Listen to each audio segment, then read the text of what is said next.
Globally News. Indian Prime Minister Narendra Modi has achieved a hat trick. The results of the just concluded general elections were announced on Tuesday, and Modi will be returning to power for a third consecutive term as Prime Minister. But this time around, he'll have a much weaker mandate, delivered by an electorate that's been weighed down by unemployment and tepid wage growth. Modi's coalition, the National Democratic Alliance, or NDA, has secured roughly 290 seats in the lower house of parliament.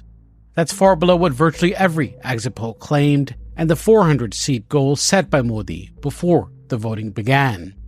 Modi's own Bharatiya Janata Party, or BJP, failed to secure an outright majority on its own. That means it'll need a coalition to rule. Forming one should be no problem. The BJP's NDA election coalition is likely to stay intact and should form the basis of a government at the center. But Modi is not one known to share the limelight, let alone power. His political life has revolved around his personal ambitions and commandeering existing power centers.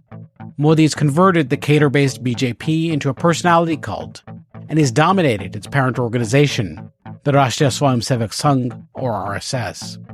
So it remains to be seen how Modi will fare as a coalition leader, dependent on smaller parties to rule and govern.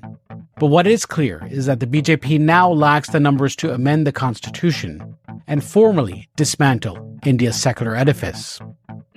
Still, the Indian elections may have not been a completely decisive rebuke of Modi's Hindu nationalism, but they are a reminder that for Indian voters, lived economic realities generally matter more than ancient mythologies.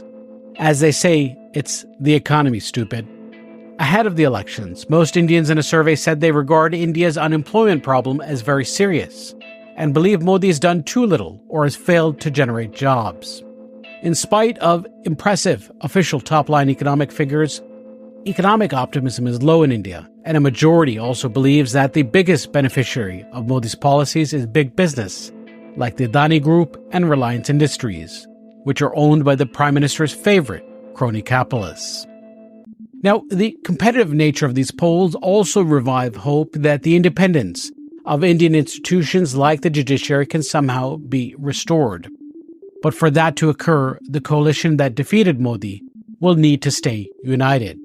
As for this election, Modi's opponents seem to have gotten their act together, at least in key regions like Uttar Pradesh, India's largest state, where the Indian National Congress and the Samajwadi Party reached a compromise to not run candidates against one another in order to avoid splitting the important Muslim vote.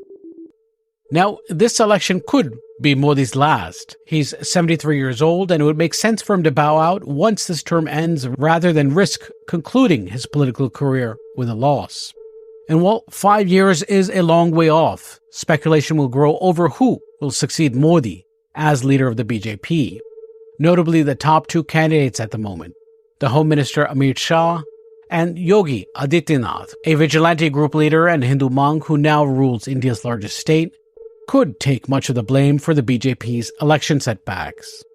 So it's possible that other names in the BJP could rise to the surface as potential successors to Modi.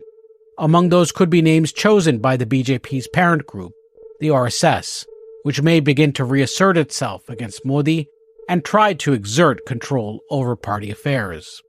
In the months and years ahead, one thing to watch out for is whether the normally deferential and doting BJP politicians, Indian journalists, businessmen, and judges, and foreign governments begin to treat Modi differently.